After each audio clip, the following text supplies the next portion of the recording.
Boa noite, Léo. Boa noite, Cris. Tudo bem? Tudo bem e você? Tudo ótimo. Prazerzaço estar aqui com você. Prazer é todo nosso. É muito bom, a gente sempre conversa aí e expor um pouco sobre a natação, vai ser muito bacana.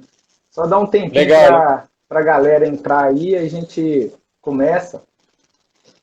Demorou? Tranquilo, tranquilo. Deixa eu só ver se eu consigo. Aí, acho que ficou mais claro agora.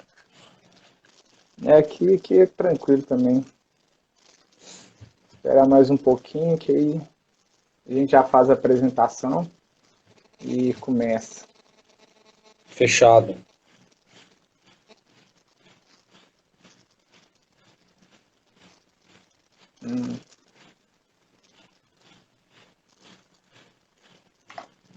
Então, falar um pouquinho aqui para quem já chegou. Nossa live hoje vai ser sobre trajetória de um atleta, né, de natação, desde a base até chegar no alto rendimento. Então, separei alguns questionamentos ao Léo aqui e a gente vai conversar um pouquinho sobre isso. Quis fazer, na hora que veio a ideia de fazer live sobre a natação, todo mundo fazendo sobre a pandemia, como que estão sendo os treinamentos e tudo mais. Então eu tive uma ideia de mudar um pouquinho o jeito, né? Falar um pouquinho porque todos os meus atletas, ou a maioria dos atletas que passaram na minha mão, eles sempre tiveram dúvidas, né, sobre isso. Falaram, pô, tem a seleção brasileira, mas como que eu faço para chegar na seleção brasileira? E, e às vezes muitos deles não têm acesso aos critérios, às coisas que são feitas, né? O que eles devem fazer para chegar numa seleção brasileira. Então veio a ideia dessa live e eu achei interessante, o Léo gostou do tema, então a gente vai conversar um pouquinho sobre isso, né? Bora. Não, é um tema importante mesmo. É uma oportunidade legal de falar sobre esse assunto, sobre a carreira do atleta, sobre as seleções. Achei bem bacana e acho que vai ser bem legal. Vai ser bem legal. Para começar, vou apresentar aqui o Léo. O Léo ele é head coach da seleção brasileira desde 2014 e em 2018 assumiu a coordenação ali da natação no CTB. E depois que o centro de treinamento ficou pronto, né? Ficou pronto em 2016 e agora Isso. ele é o coordenador da natação lá. Então, Léo, primeiro eu quero agradecer mesmo essa sua presença. Sei que está sendo várias e várias lives que você está participando, acompanha a maioria e está sendo muito bacana e ter esse contato, né? Então, seja bem-vindo em nome da coordenação do CTE, que é ministrado pela Andressa. Seja bem-vindo à nossa live hoje. E eu quero que você se apresente primeiro, fale um pouco da sua trajetória até chegar a ser técnico da seleção, quando que você teve esse gosto pela natação. Então, fala um pouquinho dessa trajetória. Primeiro agradecer, nós, como você começou dizendo, né, trocamos muita ideia aí, eu tive a oportunidade de estar com o meu grupo de atletas passando uns dias aí em BH, treinando com vocês aí, foi muito legal, foi bem importante mesmo, então foi um período legal. É importante nós aproveitarmos esse tempo, às vezes, de isolamento, sem treino, que tem uma agenda mais tranquila, né, sem tantos compromissos, para trocar informações, para nos atualizarmos. Então, estou sempre à disposição e quando sou solicitado. Então, para vocês é um prazer estar aqui. E falando um pouquinho da carreira, bom, eu cresci, fui criado no interior aqui de São Paulo, e na verdade não nadei quando era criança, até os 14, 15 anos, eu gostava muito, sempre gostei muito de esportes, então fiz futsal, fiz futebol, fiz no colégio, tudo que tinha para jogar eu jogava, gostava muito de treinar.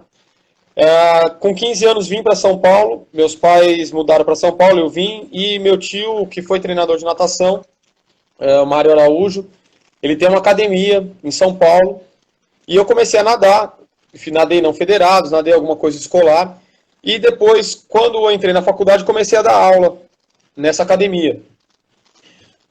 Logo no primeiro ano, meu tio, por ter sido treinador de natação, ele tinha muitos contatos, né, conhecia muitos treinadores, e o Albertinho, treinador do Pinheiros, disse que estava precisando de um estagiário para trabalhar no clube.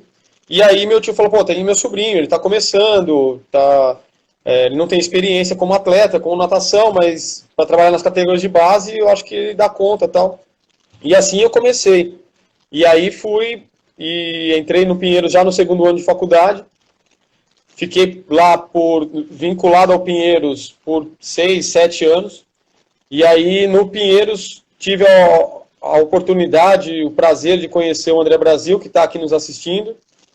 E o André me fez um convite para trabalhar, para acompanhá-lo nas competições paralímpicas. O André era um atleta do Pinheiros, nadava com a equipe convencional, treinava com o Amém, lá, com o Amendoim, técnico que até hoje é técnico do Pinheiros.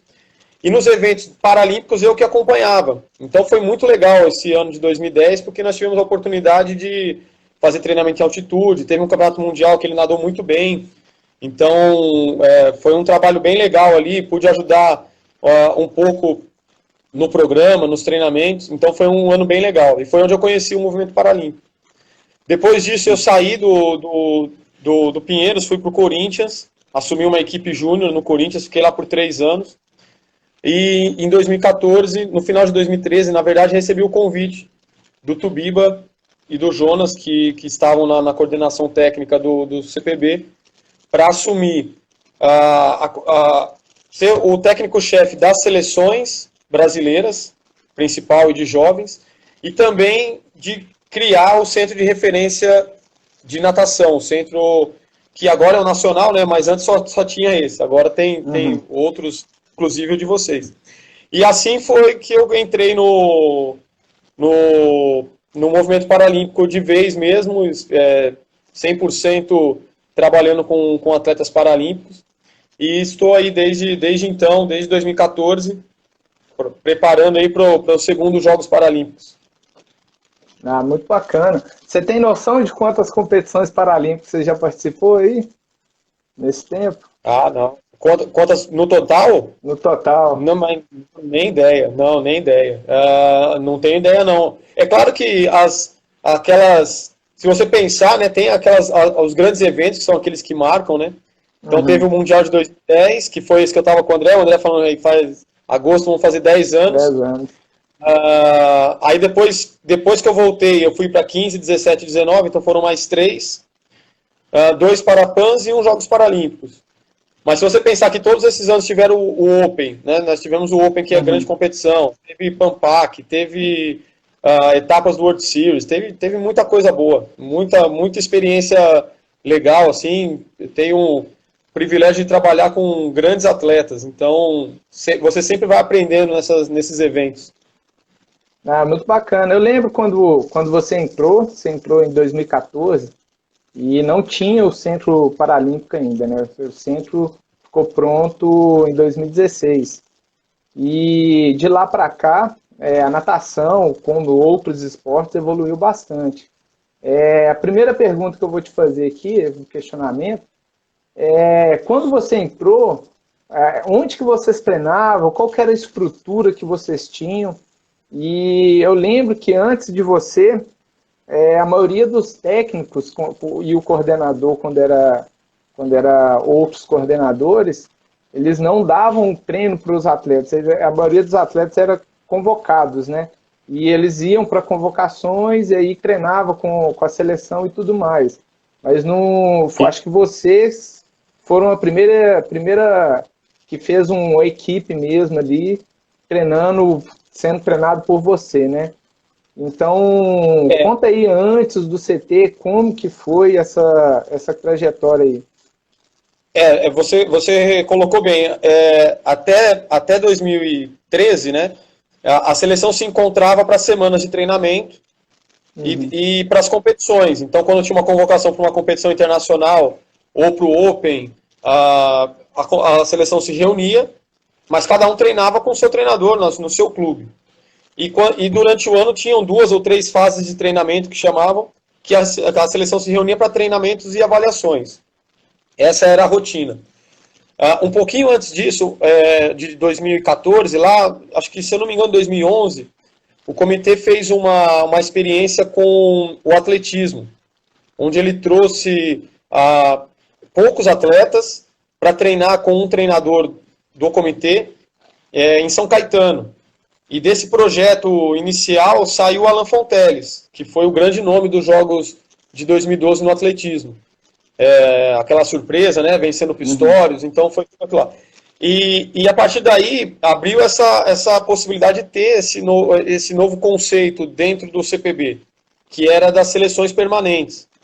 Então, quando eu até conto, é muito engraçado, quando o Tubima me convidou para ir para o CPB, eu estava na natação convencional, né, no Corinthians, ele me mostrou o computador dele, tinha uma foto de um terreno com um monte de máquina trabalhando sem nada, um terrenão sem nada, um monte de máquina. Ele falou, aqui vai ser nosso centro de treinamento. Eu falei, mas para quando? Não, para os Jogos do Rio 2016. Eu falei, você tá doido, Tubio, não vai subir nada aí em 2 anos, não tem nada. Ele falou, não, vai ter. E aí eu estou te convidando para você montar uma comissão técnica. Você pode montar a comissão técnica que você quiser. E nós vamos trazer alguns atletas que estão ou sem local para treinar, ou que querem dar uma intensificada no treinamento. Nós vamos trazê-los para treinar com vocês. Só que até o CT ficar pronto, nós vamos ter que arrumar um lugar para treinar. Até tinha uma possibilidade de ser no Rio de Janeiro, mas aí no final acabaram fechando uma parceria com São Caetano do Sul, uma cidade que é do lado de São Paulo, ficava bem próximo da minha casa, por coincidência. E São Caetano, através do Maurício, que é o coordenador lá, abriu as portas para nós, cedeu, conseguiu espaço numa piscina que é bem movimentada, que tem muita aula, tem treinamento para crianças, para adultos, tem as equipes competitivas. E ele arrumou um local e a partir daí a gente conseguiu criar um grupo de treinamento permanente e a comissão técnica foi desenvolvendo o trabalho com esses atletas e servindo, lógico, para aprimorar esses atletas e como referência também para outros treinadores, outras equipes, outros atletas de fora. Então as semanas de treinamento continuaram acontecendo, as semanas de treinamento e avaliação, a seleção se reunia para as competições, mas um grupo grande, uma boa parcela desse grupo estava treinando com essa comissão técnica permanente. Então daí que nasceu o centro de referência. Isso foram por 2 anos, 2 anos e meio, e aí em maio de 2016, como preparação já para os Jogos do Rio, nós mudamos de São Caetano para o CT agora em São Paulo, na Imigrantes ali, que é onde nossa casa até hoje, e de lá começamos a fase final de treinamento para os Jogos do Rio. Muito bacana.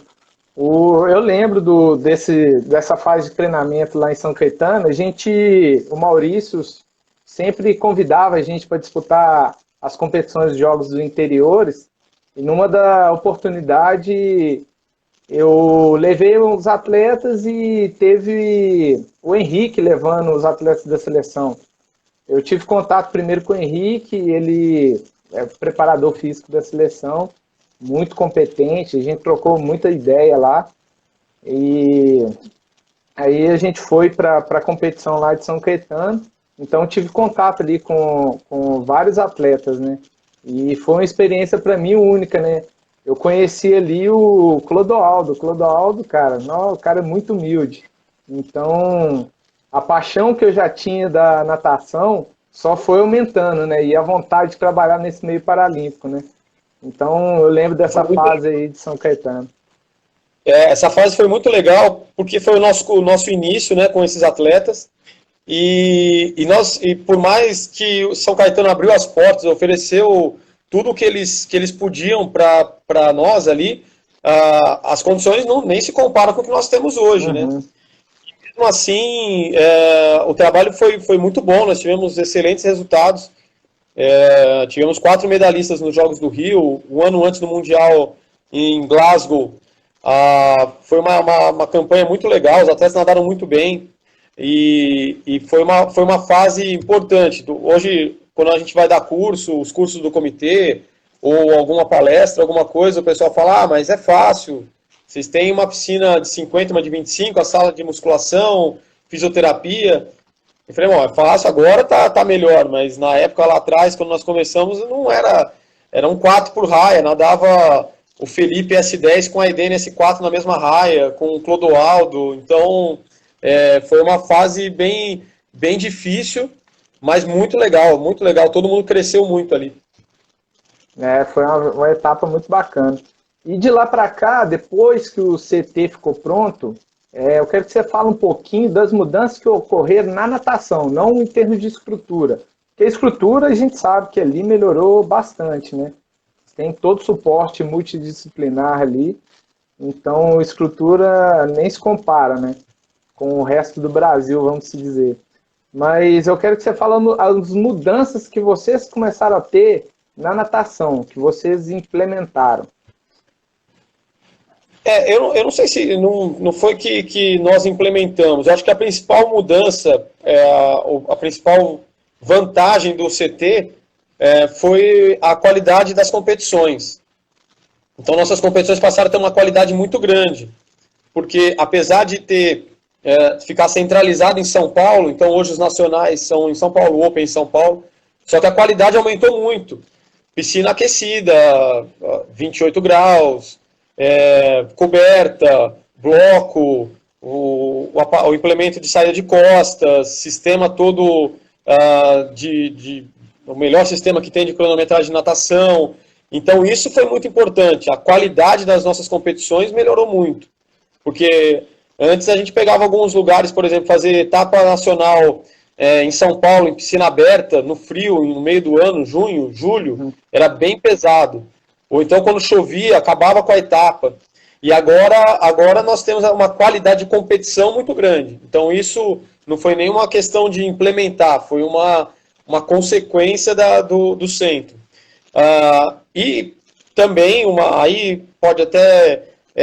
a gente até ajudou, né, para implementar ou para criar essa cultura de preparação física, de pré-treino, a questão da nutrição, isso sim, de ter tudo ali perto, de ter tudo fácil, tudo no CT, então conseguir receber muitos atletas, receber atletas do camping escolar, da seleção sub-18, seleção sub-20, os atletas da seleção principal, então são muitos atletas que passam treinando ali por ano, né? Passam muitos atletas por ali, então com uma estrutura boa, eles conseguem ter contato com mais atletas, a equipe cresceu. Então nós tivemos conseguimos uma melhor estrutura para poder desenvolver o trabalho que tinha começado lá atrás em São Caetano. Bacana, eu lembro, eu entrei no meio paralímpico em 2010, né? Como estagiário do Gustavo Portugal. E comecei a ir para as competições. E lembro de várias competições que fui em São Paulo, que a gente disputava ali na piscina do Corinthians, no mês de junho. Então, por mais que a piscina seja aquecida, o tempo em São Paulo ali, muito frio, né, cara? E teve uma das competições que a gente pegou que começou a garoar ainda, cara. Nossa, aí é muito complicado para o atleta ter um resultado muito bom assim, né? Mas se viravam. E hoje em dia a estrutura que a gente tem é fantástica, né? Você ter ali o CT para competir nem se compara a vários outros locais que a gente já foi em competição. E só pode comentar. Não, eu só ia colocar, para completar isso daí, a questão da equipe mesmo, né? Em São Caetano, nós tínhamos um espaço reduzido, porque, como eu falei, a gente dividia com muita gente, muitas equipes, então nós conseguimos ter ali no máximo 13 atletas, mas tinha que dividir em grupo, só podia usar a longa 2 vezes na semana, porque não cabia todo mundo, tinha que dividir horário, era bem complicado. Agora no CT não, no CT a gente tem um espaço muito bom para trabalhar com os atletas, então a gente conseguiu aumentar a equipe, né, ter um número maior de atletas, e isso é importante também, você consegue atender mais atletas, treinando, mantendo a rotina lá no CT. E no CT agora você tem a equipe principal, tem vários técnicos, né, que cuida de cada equipe. É você com os velocistas, né? Tem o Fabão, o Fabiano, que é dos classe baixa, e o Felipe dos fundistas, né? É isso? Fundistas, mais ou menos, 400 livre, 200 medley. Quase é o nosso fundista aí, no caso, né, do Paralímpico. Nosso fundista. É engraçado, porque tem, por exemplo, o Roberto, que nem é prova de fundo, é sem peito, mas ele nada já para 1,33. Então a característica é um pouquinho diferente, né? Os atletas que nadam comigo ali nadam para 1,12 no máximo ali. Então, prova de 50, eles nadam parecido entre 23, 20, 26 segundos, que está mais ou menos o pessoal nadando nessa faixa. E o prova de 100, 1,12 no máximo ali, que se juntar, né, prova de peito da Carol, o Costas do Ítalo, o Costas da Mariana, é mais ou menos o mesmo tempo. Então fica, no Paralímpico tem essas particularidades, né? Tem sim. E sem contar com as equipes de jovens, né, que está sendo desenvolvida lá também, e a iniciação, né? Queria que você falasse um pouquinho de como que funciona lá a iniciação e a equipe de jovem também. Nós temos agora vários programas acontecendo ao mesmo tempo, né, no centro. Então, um deles é a formação paralímpica, a escolinha de esportes, onde as crianças entram e até durante a idade escolar, até os 17 anos, elas vão vivenciando todas as modalidades que são elegíveis para a deficiência da criança. Então, por exemplo, se a criança é cega, ela faz natação, atletismo, futebol, judô, acho que é isso. Se ela é com uma deficiência mais severa, ela vai fazer natação, vai fazer bote, vai fazer outras modalidades que se adequam ali, ela vai vivenciar todas essas modalidades. E a partir do momento que ela se destacar em uma delas, ela começa a fazer o caminho, que é o caminho que nós estamos acostumados no esporte convencional, né, que você vai para a pré-equipe, que é o pré-treino, depois você vai para uma equipe competitiva, até você chegar numa equipe principal. Então, hoje está mais ou menos dessa forma. Tem a escolinha de esportes que faz a formação, e depois, de acordo com o nível do atleta, ele vai ou para um grupo nacional, que nós chamamos, que são atletas jovens, ou atletas que ainda não estão na seleção brasileira absoluta, mas que têm bons resultados, disputam os campeonatos nacionais, as fases nacionais do Campeonato Brasileiro, alguns são campeões brasileiros, mas que ainda não chegaram na seleção. E um outro grupo, que aí é o grupo que é o nosso grupo principal, que são esses que treinam comigo, com o Felipe e com o Fabiano, que são atletas que têm no mínimo ali o índice para participar do Parapan. Então, esses atletas têm o índice mínimo do Parapan, ou estão disputando vaga nos Jogos Paralímpicos. Bacana. E esses atletas jovens, a seleção, ela monitora os atletas que estão fora do CT ali, que vocês não conhecem, monitoram pelas competições, como que funciona atletas que não são de São Paulo, estão espalhados no Brasil? Sim, tem outros programas também que são importantes, né, nessa fase, nessa iniciação. Um deles é o camping escolar. O camping, a comissão técnica acompanha as Paralimpíadas Escolares, e aí nós selecionamos 20 atletas e normalmente 4 treinadores, para que eles passem duas semanas por ano, né, em 2 momentos diferentes, nas férias escolares, por um período de treinamento no CT. Então, esse é um programa. Só que nós temos outros atletas, inclusive Minas é um bom exemplo disso, de atletas jovens que surgem e que não vão para a Paralimpíada Escolar. Então nós criamos uma outra seleção que é a seleção sub-18. Então essa seleção sub-18 são para esses atletas que nadam no circuito e que não estão na Paralimpíada Escolar, mas que têm um bom nível técnico, um potencial de desenvolvimento legal. E os atletas que já passaram pelo camping e continuam se destacando. Então a gente traz para essa seleção sub-18. Então eles também vêm para fazer treinamentos, eles passam por semanas de treinamento muito parecido com o camping, um pouquinho mais já voltado para um treinamento mesmo de mais qualidade, com uma especificidade maior. E por último tem a seleção sub-20, que são atletas que até 20 anos que já têm classificação internacional ou que nós levamos para fazer classificação internacional em competição fora, que vem também passar esses períodos de treinamento no CT e também já participam de competições internacionais. Então, todo ano a gente busca fazer esse intercâmbio. Com isso, nós conseguimos aí, pelo menos, monitorar de 50 a 60 jovens por temporada. Então, o camping sempre atletas novos que nunca participaram, até porque, pela experiência, né, eles vão ter palestra com os atletas, com os profissionais da equipe técnica, tem muito treino de técnica.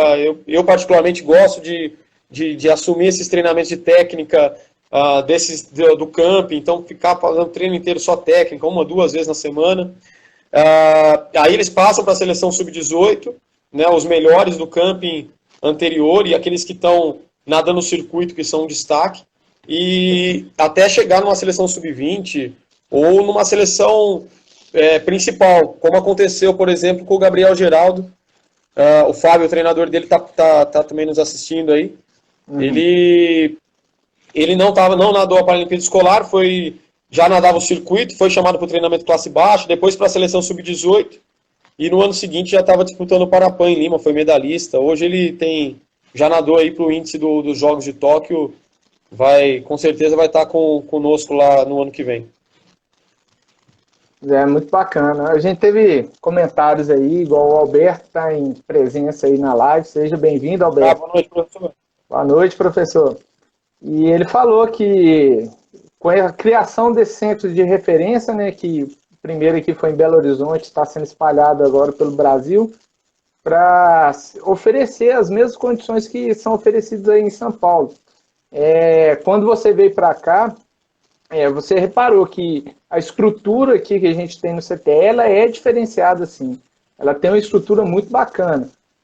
Ainda falta ali a gente engrenar com as áreas multidisciplinar, mas já está funcionando muito bem. E a gente completou 1 ano agora, né? Tem pouquíssimo tempo que a gente completou 1 ano. E já está começando a dar resultado.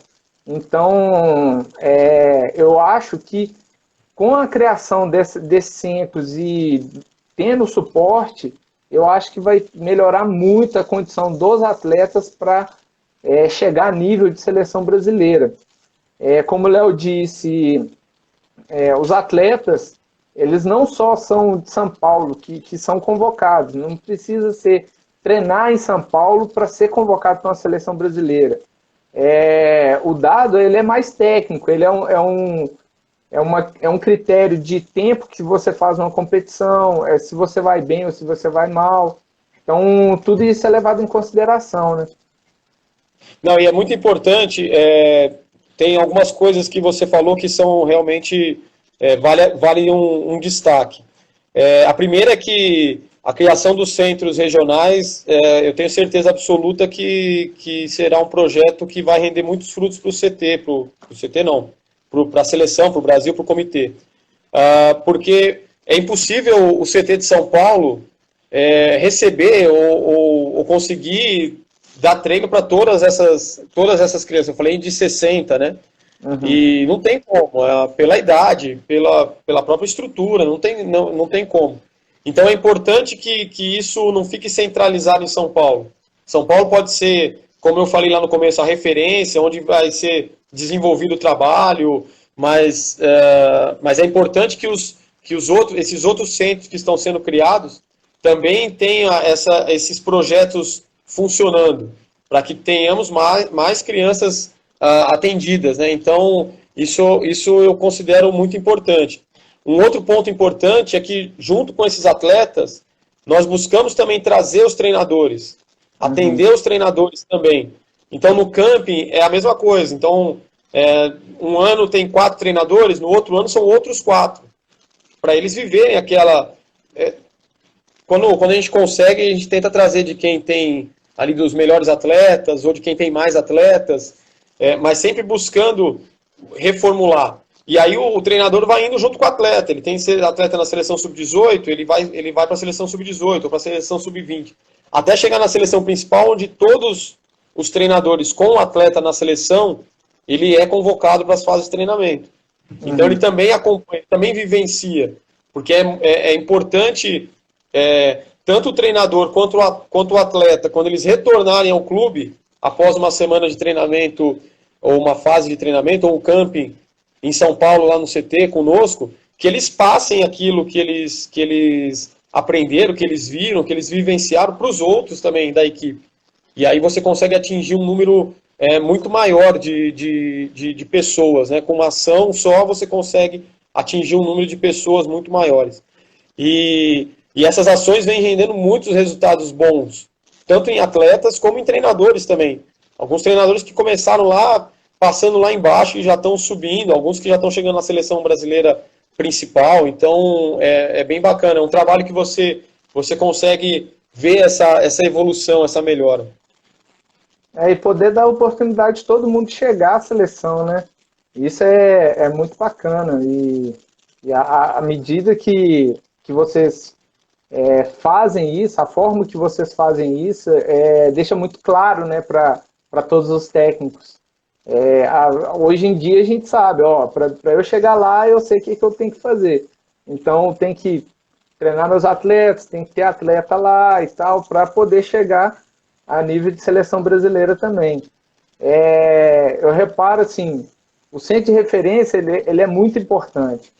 A gente teve um caso de um atleta que ele fazia uns tempos altos e tal, era um atleta que não era muito animado a treinar.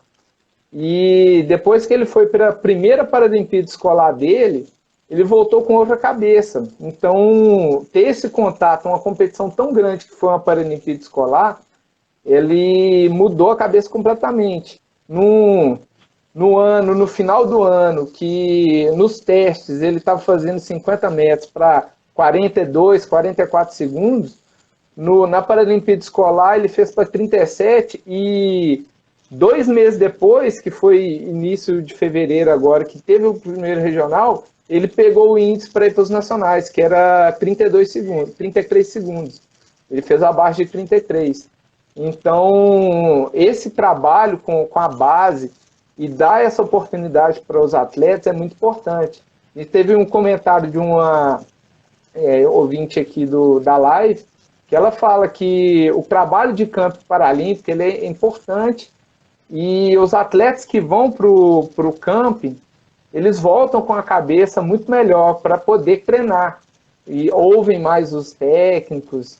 E eu tive essa experiência e mais gente teve essa experiência também. Então, esse trabalho que vem sendo feito, tanto proporcionar para os jovens as competições, como a Paralimpíada escolar, né, que cresceu assim absurdamente, é muito importante. A gente fez um levantamento recentemente do número de atletas que passaram aí, tanto de Minas quanto de outros estados, das Paralimpíadas escolares. Então, você tinha ali em 2010, 2011, você não tinha tanto atleta. Hoje em dia já tem assim muitos e muitos atletas disputando as Paralimpíadas. É lógico que a gente tem a crescer muito, principalmente em Minas Gerais, mas vai crescer, principalmente agora com o centro de referência aqui. E ter essa oportunidade dos atletas é importante para a carreira deles, né? Então, Léo... Isso é importante mesmo. Teve um fato que, logo quando nós chegamos lá, que eu falei 2014, os atletas não tinham aquela cultura ainda do pré-treino, de fazer uma ativação antes de entrar na água, de se preparar para o treinamento. Era mais ou menos, o pessoal ficava conversando, o treinador chegava lá, vamos lá, 400 de aquecimento, o pessoal trocava ali e caía e nadava. E isso foi uma coisa que foi devagarzinho. Mas ela ganhou uma proporção maior quando nós conseguimos colocar isso na seleção de jovens. Porque dos jovens, como os jovens são mais espalhados pelo Brasil, de mais clubes, né? Eles conseguiram levar isso para os clubes. Hoje, dificilmente você chega numa competição, lá no CT, quando tem um nacional, um Open, e você tem um atleta que não faça um aquecimento antes de entrar na prova. Então, isso é um exemplo, né, da importância desses atletas que estão lá no camping, a importância não só do aprendizado que eles terão, mas o que eles vão conseguir transmitir depois. E os treinadores também, né? Essa troca de experiências com os treinadores da base é muito bacana. É muito bacana. E uma coisa a comentar sobre a Paralimpíada Escolar, né? Onde a maioria dos atletas de base compete, é que antigamente ela tinha característica como se fosse uma participação e pouca competição. E hoje em dia está num nível que você tem atletas disputando a Paralimpíada Escolar que já são campeões brasileiros. Então o nível já está muito alto das Paralimpíadas Escolares. Você tinha, às vezes, alguns estados, lá no início, levava atletas que não tinha condição de competir em alto nível, vamos dizer assim. E hoje em dia, se esses atletas, esses alunos, né, vamos dizer, forem, eles não vão conseguir competir, porque hoje em dia o nível está muito alto das Paralimpíadas Escolares. Então tem sido uma evolução gradativa, mas já está dando muito resultado, né, Léo? Não, cada vez mais. Você vê a disputa alguns estados que estão a cada ano, né, melhorando a seleção, evoluindo, vindo com atletas mais fortes. Aí você junta com esses jovens que já estão chegando numa seleção absoluta e que nadam para a Olimpíada Escolar. Então, nessa idade que os meninos são tão competitivos, né, as crianças são tão competitivas assim, então você consegue observar muita gente boa ali com potencial que às vezes no primeiro ano dá um resultado mediano, mas que no ano seguinte vem com uma melhora absurda, assim, muito bem preparado. Então isso é bacana, isso é muito legal. Tanto que você não consegue trazer 20 atletas para um camping, por exemplo. Se você limitar a 20, você vai deixar gente boa de fora. Então por isso que nós estamos usando a estratégia da seleção sub-18 também, que é mais ou menos do camping ali, mas a gente tenta pegar os melhores junto com aqueles que não nadam a Paralimpíada Escolar e montar uma outra seleção boa também, nova e boa. E os resultados estão vindo, né? No Parapan nós tivemos um número de atletas jovens que foi muito grande, muitos, ou quase todos medalhistas, então isso vai aparecendo, essas crianças vão sendo exemplos para as outras e vai entrando numa roda ali que vai a cada ano formando mais, vai aparecendo mais e tomara que logo a gente consiga ter essa renovação automática da seleção, né, de ter sempre atleta aparecendo, sempre atleta com qualidade, que é o nosso objetivo. Uhum. E além das Paralimpíadas Escolares, né, tem outros eventos, igual a Carla comentou agora, que é o Aqua Paralímpico, né? O Aqua Paralímpico, ele tem um critério assim, mais de participação, mas ele tem esse viés da gente encontrar o deficiente, encontrar algum talento ali. E a gente realizou no fim do ano passado o primeiro encontro Aqua Paralímpico aqui do Centro de Referência de Belo Horizonte. E a gente teve muitos resultados, né? A gente encontrou alguns atletas que a gente iria chamar agora para incorporar o nosso treinamento, porém, com essa pandemia, a gente teve que deixar um pouco para frente, né? Mas... Esse é o objetivo principal, Uhum. Encontrar o atleta e o atleta encontrar a natação paralímpica.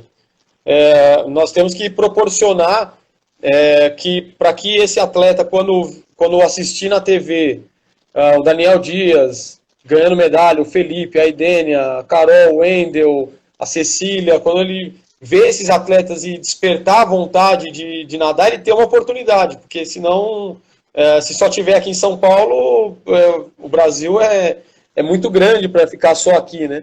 Então a ideia é essa via de mão dupla. O centro de referência agora, né, mas não tem ainda em todos os lugares, pode ser o clube, pode ser a associação, ela descobrir essa pessoa com deficiência ali, que pode ser um talento que está iniciando ali, e o contrário também, a criança, principalmente a criança com deficiência, a conhecer a modalidade, ter onde nadar, então ela vê na TV um dos ídolos nadando, e depois ela tem a oportunidade de começar a participar, né? Então, quando eu tive aí, esse ano, nós conhecemos algumas dessas crianças que estavam aí, né? Até foi bem legal, porque o Ruiter foi o padrinho, o Ruiter e o Juan, se eu não me engano, né? Foi. Foram os padrinhos do Encontro Aqua aí em BH, e eles mantêm contato com as crianças ainda que nadaram o festival. Foi bem legal. Foi um festival assim que começou meio... a gente não sabia o que ia acontecer. O primeiro semestre foi legal, em 5 cidades, aí resolvemos fazer em 12, e teve um número de participantes muito grande, assim. Eu acho que logo nós vamos ter aí atletas aparecendo na Paralimpíada Escolar, nas competições do circuito aí que começaram nos festivais. Com certeza. A gente descobrimos uma atleta aqui, né, que eu levei pro Aqua também, que provavelmente nas próximas Paralimpíadas Escolar ela vai estar disputando aí, dando trabalho para a galera da S9 aí, as meninas da S9, futuramente. Isso é muito importante. O Ruiter mantém contato com ela ainda até hoje. É muito bacana isso. O carinho com que os atletas têm com todo mundo, né? Tanto o Ruiter quanto o Juan tiveram atenção total para os atletas. Então, atenção de responder os questionamentos dele, atenção para poder tirar foto, até autógrafo os meninos estavam dando aqui. Então foi muito bacana esse Aqua. E acredito que a tendência é cada vez ficar mais cheio, né? Tanto aqui quanto no Brasil inteiro. Aí São Paulo já é gigante, né? Você já tem que dividir os dias, né, do Aqua. Quase dividiu. Pelo menos no período, acho que vai ter que dividir. Porque deu 300 pessoas participando. Mas tivemos surpresas muito boas, assim, quando você abre Manaus, por exemplo, com 300 e poucos participantes, foi um pouquinho menos que São Paulo. Então, é uma ação que você tem que dar continuidade, né, para que ela vá tomando corpo, vá sendo divulgada e logo vire um evento mesmo bem para massificar a modalidade. Esse é o principal. E depois, se a criança ou o participante do festival for para o esporte competitivo, ótimo. Se ele não for, ele descobriu uma modalidade, ele pode praticar, ele tem um evento ali para participar, para ver os atletas da seleção de perto. Eu acho que atende todo mundo. Sim, com certeza. Tivemos uma pergunta aqui do Pedro Romarinho. Ele pediu para você falar um pouquinho mais sobre a seleção sub-18. Bom, deixa eu ver aqui o que mais que eu posso colocar. O nosso intuito com a seleção sub-18, assim como o Camp, é focar mais no treinamento. Trabalhar esse desenvolvimento desses atletas que estão começando, que estão iniciando. Então, é claro que tem todo o treinamento na piscina, tem a parte fora da água também, a preparação, tudo isso.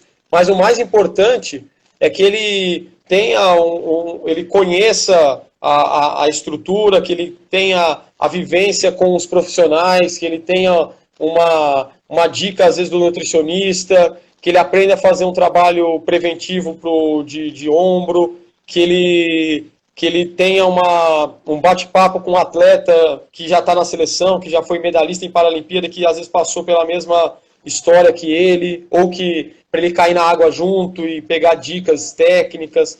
Então, o objetivo principal é esse. Nós não temos competições para essa categoria, ou para essa seleção, a não ser de 4 em 4 anos que tem o Parapan de jovens.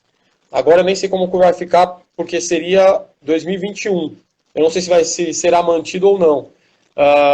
E vai ser a primeira vez que vai ter o Parapan de jovens e nós vamos ter uma seleção já treinando para ele. Uhum. Então isso, o nosso objetivo é esse, é treinar, é fazer eles terem a vivência, eles terem a experiência, eles terem as dicas e ter esse contato, esse primeiro contato, para aí a gente continuar selecionando, ou a seleção natural, levá-los até uma seleção sub-20, que já começa a ter uma responsabilidade maior, eles começam já a participar de competições, e aí as seleções brasileiras principais, adultas, e aí seguir a carreira.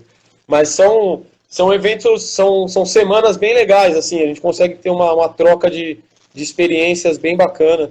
Os meninos da seleção também, que treinam lá conosco, lá no CT, eles gostam muito dessa troca, então é bem bacana.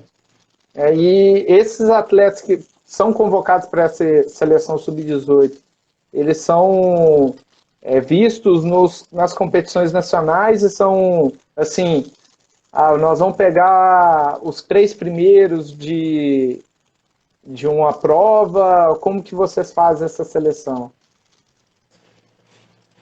Na seleção, eu vou voltar um pouquinho. No camping nós temos nós temos 20 vagas. Uhum. Então, não é uma obrigação, mas eu, o Fabiano ali, que ficamos mais responsáveis ali pela seleção, pela detecção ali, nós procuramos trazer metade menino, metade menina, deixar a seleção separada. E aí tentar trazer, não dá para trazer de todas as classes, mas tentar trazer classe baixa, classe alta, as classes médias ali, né, de 5 a 7, trazer atleta cego, trazer atleta com deficiência intelectual, baixa visão, tentar trazer pelo menos um de cada uma desses segmentos, né, segmentar um pouquinho, para realmente dar oportunidade para todos, porque senão você enche a seleção, os 20 com 12 S9, e aí você acaba não tendo como chamar das outras classes. Uhum. E às vezes alguma classe que a gente vê que precisa ser desenvolvida no Brasil. Por exemplo, a gente tem uma atenção especial com as meninas S7, que ainda é uma classe que ainda dá para evoluir mais, às vezes com alguma que a gente vê que tem uma possibilidade de compor um revezamento, então a gente tem esse olhar também. A partir da Sub-18, aí já não tem assim os 3 primeiros, aí você pode ter 4 S9s, pode ter, aí depende realmente do desempenho mesmo, né? Aqueles atletas que estão conseguindo, não só que estão tendo um resultado muito bom, mas que do camping para o outro ano disputou o circuito, chegou no nacional, melhorou o tempo, ou que voltou para a Paralimpíada Escolar e melhorou o tempo. Então a gente vai observando essa evolução do atleta. Não só o atleta que tem um tempo muito bom, mas também aquele atleta que está melhorando, que está evoluindo, que a gente viu um potencial ali e ele está mostrando que está treinando, que está fazendo as coisas. Então a gente não tem um número certo, não tem uma posição, a gente vai chamando pelo desempenho, pela melhora, por tudo isso. E é legal, uma coisa que você falou, passou um pouquinho, eu vou reforçar. Os atletas de São Paulo, por exemplo, no CT, agora nós temos atletas que são da seleção sub-18, por exemplo, ou que seriam do camping, mas esses atletas não são convocados. As vagas que nós temos são para atletas de fora, porque esses atletas já vivenciam a rotina ali. O que nós fazemos são 20, nós tínhamos 3 atletas, se eu não me engano, que seriam do camping. Então nós chamamos 20 atletas do Brasil todo, e esses 3 atletas nós incorporamos ali, eles fizeram parte também do programa. Mas para não tirar a oportunidade de quem não é do CT, esses atletas vivenciam lá, né? Eles treinam, não é no mesmo horário, mas eles treinam junto, eles estão toda hora em contato ali. Então a gente procurou fazer não é uma separação, né? Mas deixar essas vagas garantidas para quem é de fora de São Paulo. Uhum. Ah, muito bacana. Dando continuidade aqui, Léo, e a seleção principal? Quais que são os critérios para o atleta chegar na seleção? E o que mudou de antes da Paralimpíada ali de 2016 para agora? Eu lembro que o último curso que eu fui fazer aí em São Paulo, que foi o curso de habilitação nível 3, estava conversando com um atleta e ele já era da seleção, um nível assim, melhor atleta S13 do Brasil, e ele ficou 2 anos sem ser convocado, porque ele não conseguia o tempo, né? Aí você pensa, o cara já estava na seleção há vários e vários anos, e agora tinha mudado o critério, ele não conseguiu e teve que voltar a treinar mais para poder pegar a seleção de novo. Então, eu queria que você comentasse aí quais são os critérios atuais, o que mudou ali de antigamente para agora. Eu acredito que a principal mudança foi o momento que nós colocamos os índices para o atleta ir para a seleção. E aí tiveram algumas coisas a princípio ali que foram boas, algumas coisas que não foram boas, mas que teve não teve uma repercussão muito boa, vamos colocar assim. Mas no momento que nós chegamos, nós vimos que era necessário esse critério um pouco mais apertado, primeiro para motivar quem estava chegando, para o atleta saber aquilo que ele precisava fazer antes da competição. Então ele tem ali, a partir do momento que nós estabelecemos os índices para os grandes eventos, nós procuramos divulgar esses índices o quanto antes, para o atleta já saber o que ele precisava fazer naquela temporada antes da seletiva. Então foi um processo que começou, a gente colocou o índice, o índice é um índice forte, ele é baseado ali no 6º tempo do mundo. Por quê? Porque é um índice que você praticamente garante que o atleta vai ser um finalista num campeonato mundial ou nos Jogos Paralímpicos. Né? Não é 100% de certeza, mas é uma grande chance ali disso acontecer. E não foi colocado isso de uma vez, assim, a partir de agora é assim. Antes dos índices, a seleção era composta por 25 atletas que mais se aproximavam, se eu não me engano, era do primeiro do ranking mundial ou do terceiro. O que nós observamos é que tinha um miolo ali que ele já era um pouco garantido assim, pelo ITC dele. Então, tava legal ficar ali, tava ali no meio, ele estava indo para a seleção, ele era convocado para os eventos, mas também não subia ali, não aumentava o patamar. E também isso, como limitava ali em 25, os mais jovens ou os outros atletas também não conseguiam entrar. Às vezes era difícil entrar, porque era uma prova que o ITC não era tão alto, era um pouco mais difícil. Aí você tinha que esperar, você tinha que nadar todas as competições, aí saía a convocação com o critério que foi feita a convocação.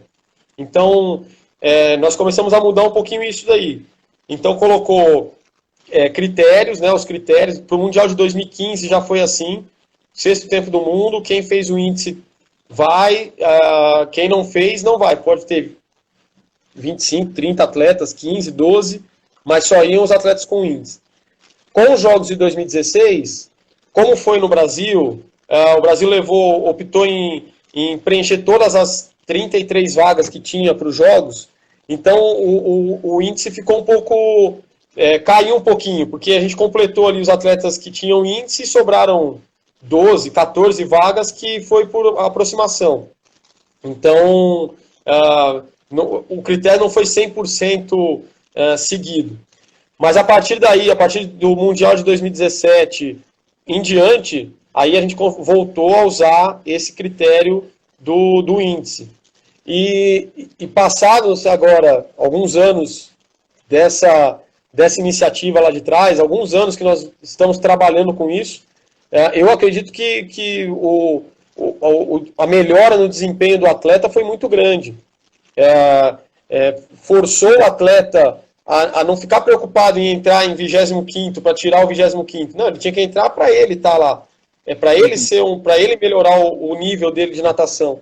Então foi muito bom. Acontece às vezes de um atleta, como você citou, ficar fora, mas ele só depende dele mesmo para voltar. Então ele sabe que depende ele manter o desempenho, ele está ali ainda bem ranqueado. Então esse critério foi passando por alguns aperfeiçoamentos ou pequenas mudanças, ajustes. Os atletas participaram desses ajustes já para o critério de Tóquio 2020, né? E agora eu acredito que nós tínhamos lá 21 atletas, acho que na seleção de 2015, agora nós devemos ir para os jogos com perto de 30, que é o nosso objetivo, todos com índice. Então, a mudança foi muito positiva. Os atletas agora principalmente os atletas que estão chegando, eles já sabem o que eles têm que fazer. Eles não precisam ganhar de A, B ou C, eles precisam ir lá e fazer a marca mínima. Então, isso, no final das contas, eu avalio assim como uma estratégia que foi legal. É uma estratégia muito bacana. Eu vou convidar todo mundo a continuar na live aqui e a gente vai ter que encerrar.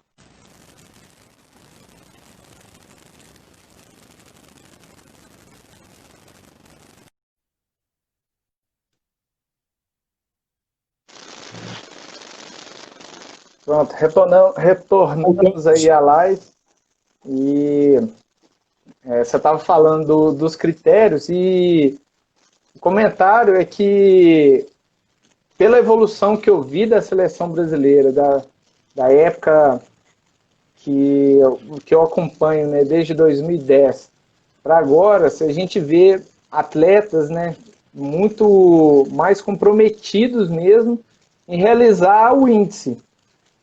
Eles não estão preocupados com A ou B ou C, que antigamente tinha muito isso. Eu tenho que ganhar de tal, eu tenho que fazer tal coisa. Não, hoje em dia eles estão preocupados em melhorar os tempos próprios e chegar nesse índice, né? Esse índice é muito importante, porque te dá parâmetro daquilo que você tem que fazer. Então, para eu ser convocado, eu chegar na seleção brasileira, eu tenho uma meta a ser cumprida. Para eu chegar naquilo, o que eu tenho que fazer? Eu tenho que treinar, tenho que cuidar da alimentação, cuidar da parte física, e o psicológico também é muito importante.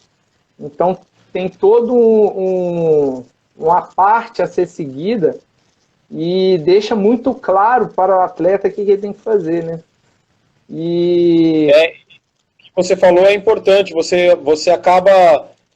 não é forçando, mas você aumenta, né, a demanda ali, o que ele precisa fazer para estar na seleção, e ele vai buscar aperfeiçoar isso de alguma forma. Então ele melhora o treino dele, ele melhora a parte física, ele melhora a alimentação, ele sabe que para ele chegar na seleção não adianta ele ser mediano, ele precisa ser bom, ele precisa se esforçar, ele precisa treinar mais, isso fez com que o nível subisse.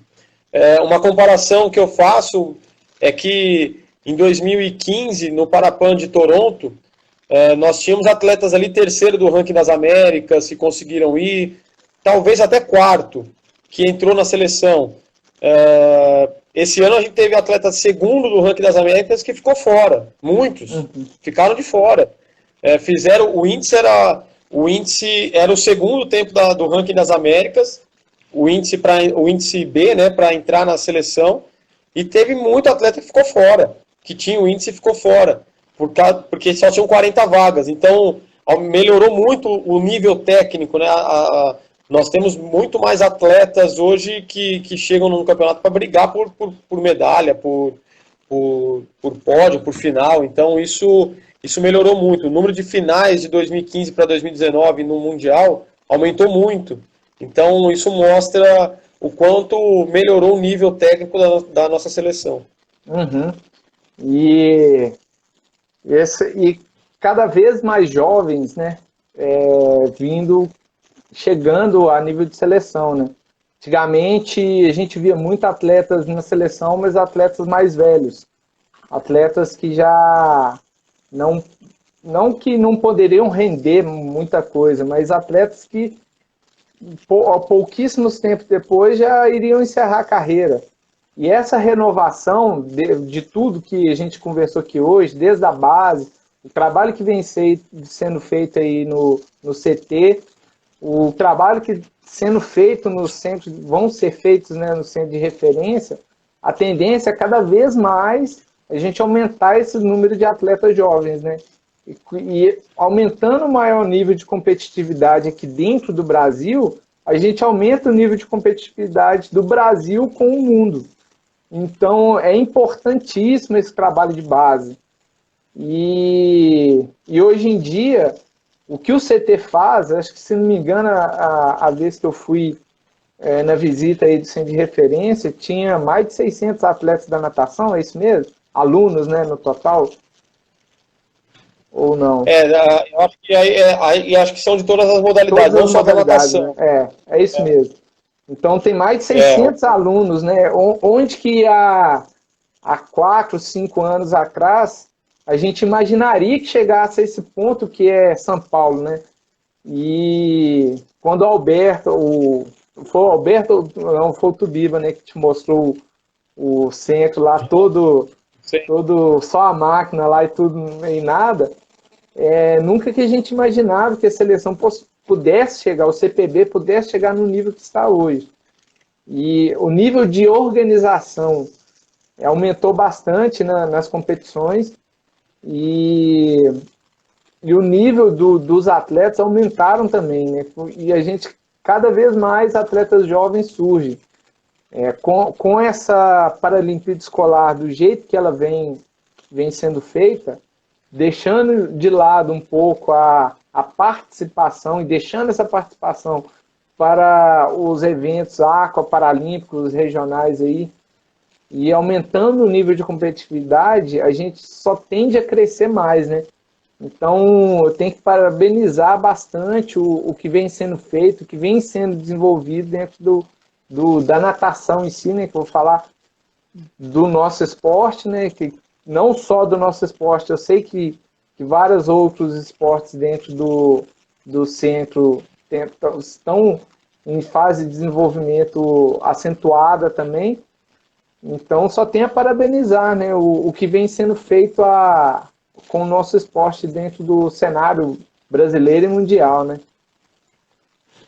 E você vai juntando esse fomento da modalidade com os festivais, com a Paralimpíada Escolar, com o camping, com todos esses programas, a escola de esportes. Então você vai juntando todos esses programas que fomentam.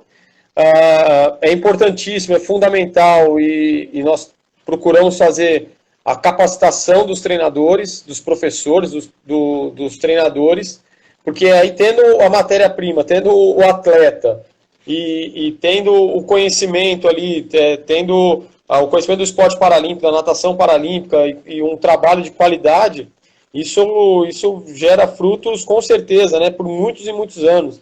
Não só aqui no CT, mas em todos os estados, através dos centros regionais, dos clubes, das associações. Então, eu acredito muito nessa fórmula.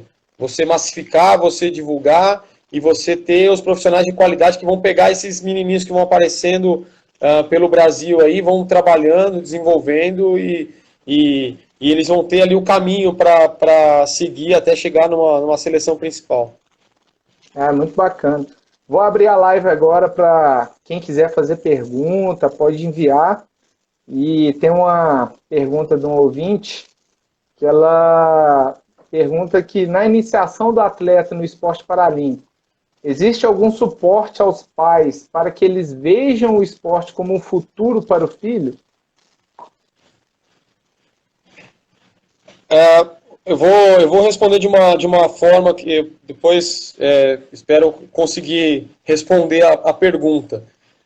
Eu acredito que é muito importante para o atleta, para a família, para os treinadores, para os clubes, conhecer, saber o nível que o atleta está e o que ele precisa fazer para atingir o próximo estágio. E às vezes não, assim, eu já ouvi muitos mesmo, às vezes vem o pai com uma criança que ainda nem nada o circuito, que não tem nem idade ainda, e fala, meu filho vai ser o próximo Daniel Dias. E não tem nem ideia do que o Daniel Dias, primeiro do que ele fez, né, do que ele, às vezes, não tem ideia do que ele conquistou, e do que ele treinou para chegar no nível que ele está hoje. Então, eu acho que é importante para todo mundo saber, qual que é o nível do meu atleta. Meu atleta é um nível de Paralimpíada escolar, então qual que é o próximo nível dele? O próximo nível dele é ser um destaque na Paralimpíada escolar para ir para o camping. Ou então, ele está nada na Paralimpíada escolar, é ele participar do regional e fazer o índice para o nacional. E você trabalhar, assim, você conhecer onde você está e aquela meta próxima que você tem que atingir, aquela meta a curto prazo. É claro que ele pode sonhar com, eu quero nadar uma Paralimpíada, eu quero chegar numa seleção, eu quero ganhar do Daniel Dias. Ele deve ter esse sonho. Mas é importante ele saber o estágio que ele está e o próximo passo, a próxima meta, para ele não pensar lá na frente e às vezes não dar valor na conquista que está próxima, ou não trabalhar para aquela conquista próxima. Porque a gente sabe que quanto mais ele vai subindo, quanto maior a necessidade ali para chegar, né, é diferente você ter que treinar para fazer um índice para o brasileiro, do que você treinar para pegar uma seleção, do que você pegar para pegar uma medalha. Cada estágio que ele vai chegando, a demanda é muito maior. E aí ele vai precisar de várias coisas, o atleta. Então ele vai precisar ter mais dedicação, ele vai precisar ter talento, ele vai precisar ter mais disciplina. E às vezes ele não vai chegar, porque são poucos que chegam. São pouquíssimos. Né? É uma seleção natural que acontece e não são todos os atletas. Então, às vezes, a família, o clube, o treinador, ele coloca tudo naquela criança, de tanta expectativa de que meu filho vai ser um atleta, vai chegar na seleção, e talvez ele não vá conseguir. E ele vai carregar isso e pode até ser uma frustração muito grande. Então, eu considero importante, eu acho que a live hoje é legal para falar sobre esse processo da iniciação até chegar na seleção, porque é importante para todo mundo ter clareza sobre isso, para não ter uma cobrança maior, ou para que o atleta não espere que as coisas venham fáceis, que ele vai chegar fácil ao objetivo, que ele vai ser um Daniel Dias. Ele pode chegar a ser um Daniel Dias, mas ele vai ter que treinar muito para isso, ele vai ter que ter talento para isso, ele vai ter que ter uma disciplina muito grande, ele vai ter que abrir mão de muita coisa, ele vai ter que trabalhar muito para chegar. E é importante saber, porque às vezes essa expectativa que é criada, ela é muito cruel, né, com a criança. A expectativa que é criada, talvez até pela própria criança, ela está desenvolvendo e você vai fazer o índice para Tóquio. A gente vê muito, né, principalmente nas redes sociais, o pessoal falando de Tóquio, e ainda nem está na seleção, ou nunca pegou uma seleção. Tem que ter calma, pode acontecer um talento surgir assim de uma forma rápida e já alcançar uma seleção principal, mas em 99% das vezes ele vai ter que passar ali estágio por estágio, vai ter que ir crescendo, vai ter que ir tendo a oportunidade. Então, eu acho que talvez nos falte mesmo um trabalho de conscientização para os clubes, para os pais, para os treinadores, até para os próprios atletas. E essa é uma oportunidade legal, esses bate-papos que nós temos assim, é uma oportunidade legal para falar sobre isso. E é uma conduta que eu tenho como treinador, é sempre deixar claro para o atleta onde que ele está, o que ele pode fazer, onde que ele pode chegar. E tem atletas que a gente já olha e fala, ó, e esse a gente pode treinar, chega num nível de treinamento que por mais que ele se comprometa, por mais que ele treine, ele não vai passar daquilo. Então é sempre o técnico deixar claro, falar, ó, a gente chegou nesse ponto aqui. A gente pode tentar alguma estratégia para aumentar um pouquinho esse ponto, mas chegar a nível de seleção lá na frente está muito distante ainda. Então é sempre deixar claro para o atleta onde que ele está e o que ele deve fazer para ele chegar num ponto futuro. Eu sempre falo com meus atletas que você tem que brigar com o seu próprio tempo. Se você foi para uma competição e fez X tempo, e na outra competição melhorou 2 segundos, mas não pegou índice, você melhorou, você treinou, você melhorou seus 2 segundos. Então o tempo que você fazia foi melhor, o tempo que você fez foi melhor do tempo que você fazia.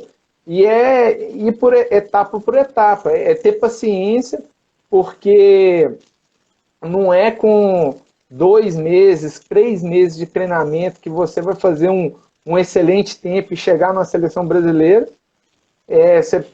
Se você pegar todos os atletas hoje em dia de seleção brasileira, os caras têm mais de 5, 10, às vezes 15, 20 anos de treinamento de natação.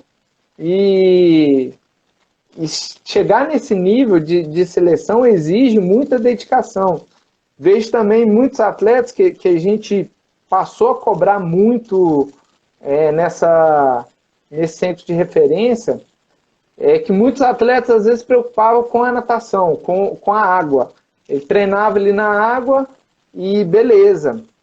Só que não preocupava com a parte nutricional, não preocupava com a parte física, para uma preparação física de qualidade, com a parte psicológica também, que é muito importante.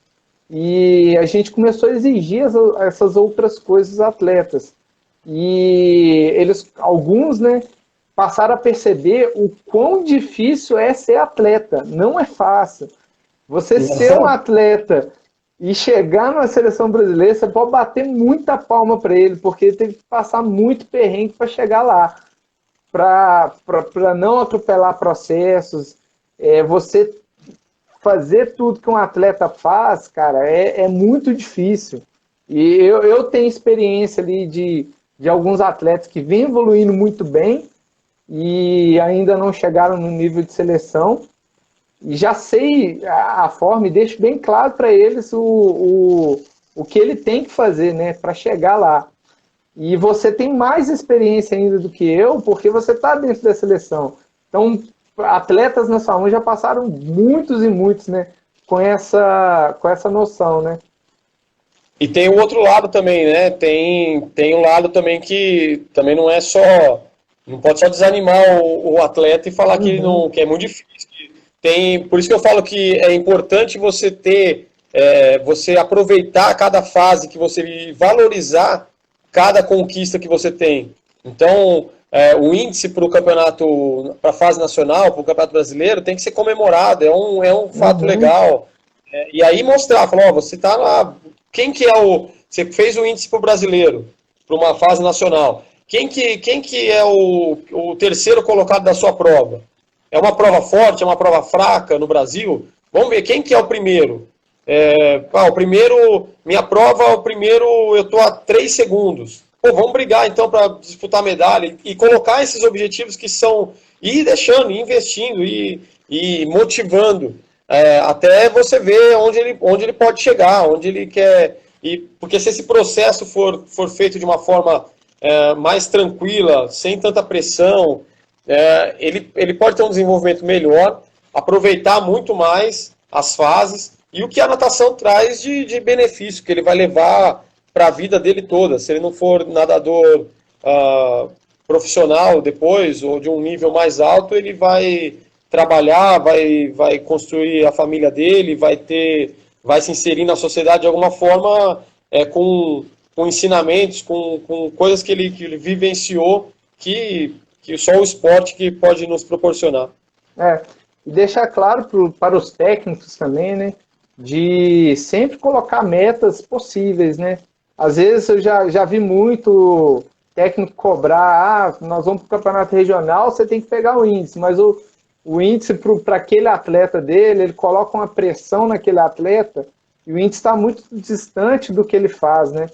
Então, você ter a noção e colocar metas possíveis, né?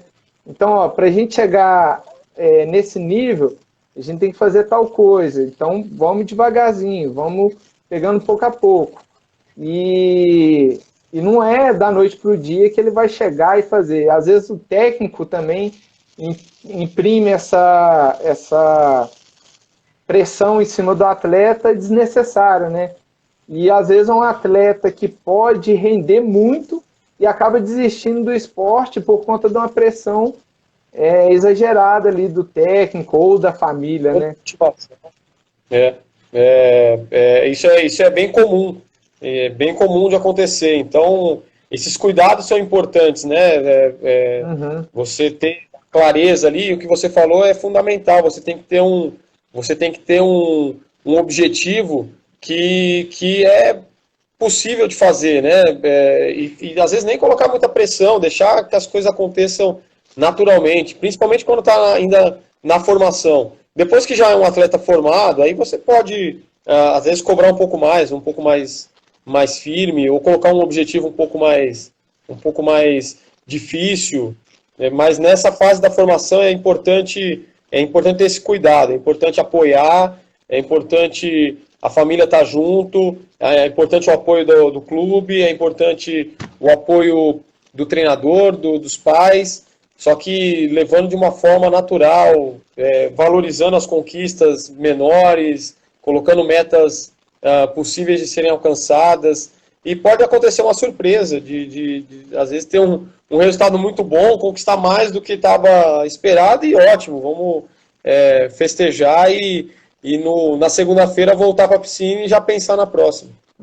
Exatamente. Agora a última questão aqui para a gente encerrar a live o atleta, todos os atletas que competem a natação, eles podem ganhar bolsas, né? Eu queria só que você falasse resumido aí, mais ou menos, como que funciona os critérios de bolsa dentro do CPB. Uma questão aqui de um aluno meu. Na verdade, a bolsa não é do CPB, né? Ela é do governo federal e o CPB apenas ele é o meio ali do critério, né? Ele é da seleção desses atletas. Então existem diversos tipos de bolsas do Bolsa Atleta, né? Várias categorias do Bolsa Atleta, que vai desde os atletas jovens em idade escolar até o atleta de altíssimo rendimento. Então, basicamente, para você atingir ou pleitear uma dessas bolsas do programa do Bolsa Atleta, você tem que ter uma posição de destaque em um dos campeonatos nacionais. Pode ser Paralimpíada Escolar, pode ser o Circuito Caixa, pode ser o Campeonato Brasileiro, ou pode ser uma competição internacional. Então, resumidamente, é isso.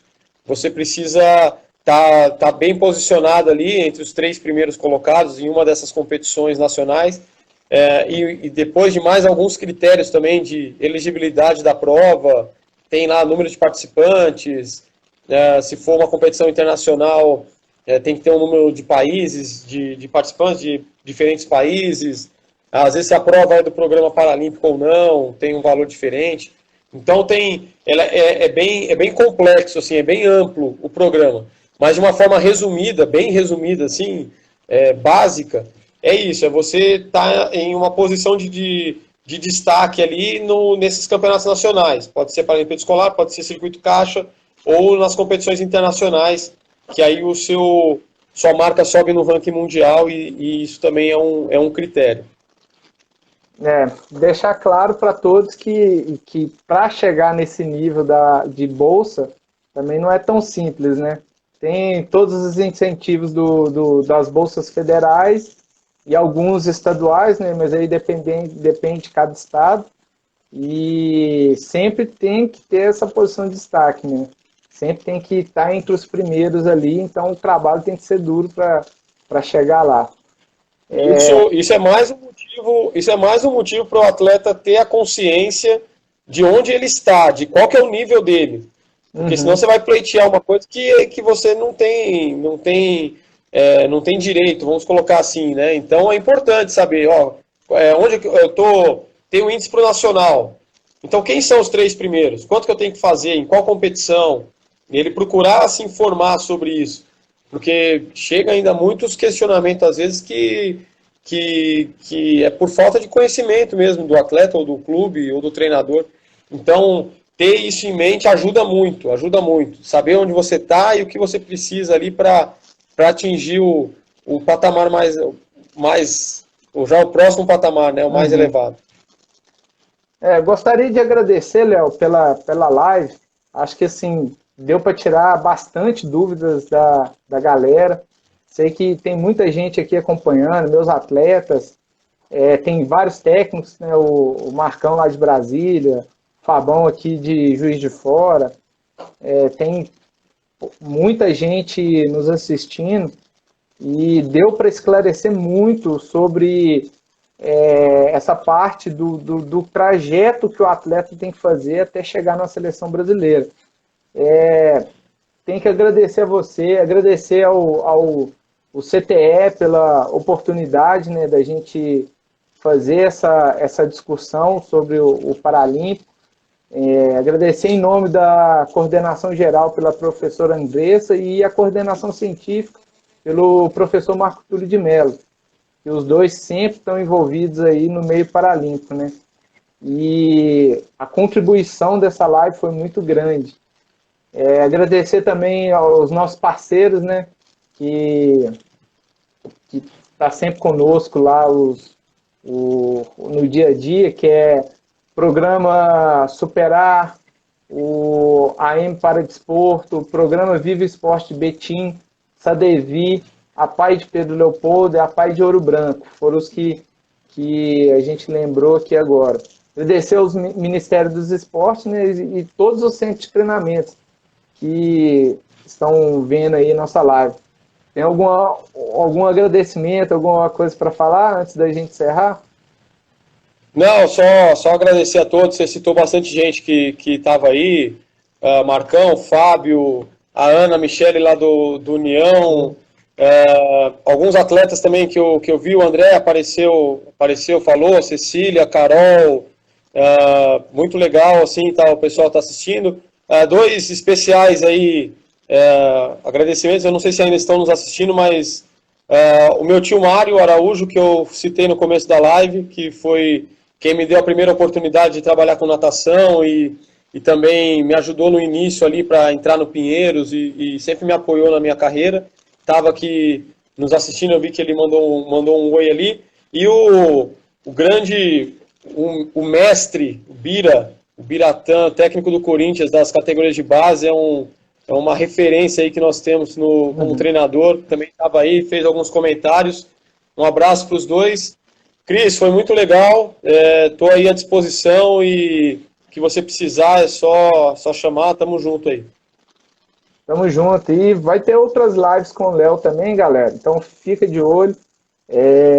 Fica de olho na programação do CTE, a gente divulga no nosso Instagram do CTE, divulgamos nos Instagrams dos treinadores, então tá sempre acompanhando aí para acompanhar várias lives que nós estamos fazendo nessa pandemia, não só da natação, mas quanto várias outras áreas aí.